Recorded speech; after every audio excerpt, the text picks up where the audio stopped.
In March 2016, AlphaGo made a move on a board in Seoul so unconventional that human masters audibly gasped. It was moved 37.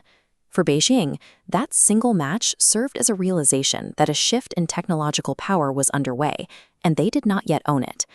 Silicon Valley responded by treating AI as a centralized arms race.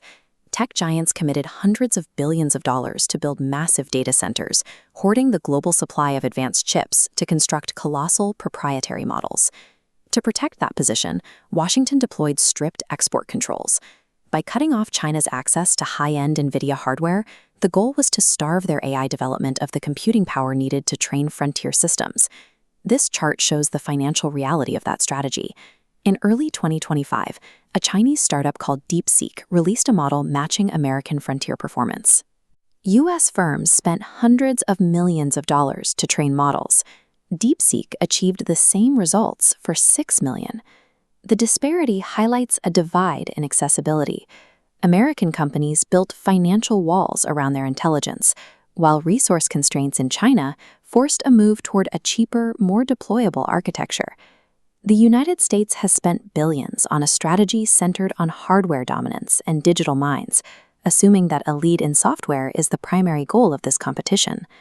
Without access to massive hardware clusters, Chinese engineers pivoted toward extreme software optimization, prioritizing efficiency over raw computing power.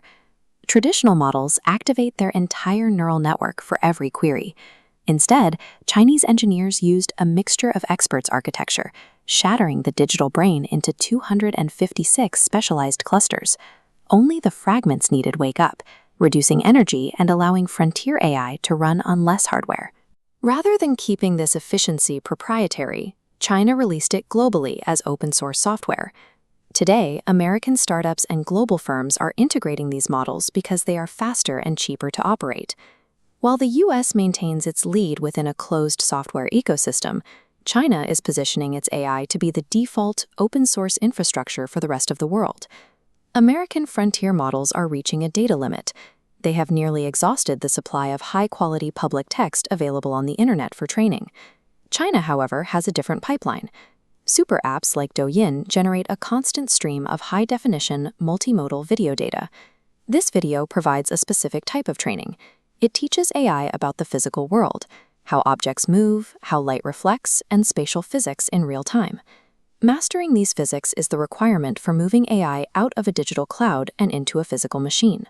China already operates over 2 million industrial robots, more than every other nation combined. This gap is reflected in industrial adoption. 67% of Chinese manufacturing firms have integrated AI into their operations, compared to 34% in the United States.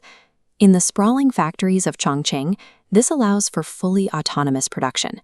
These facilities can assemble and deliver a new car every 60 seconds without a single human present on the line.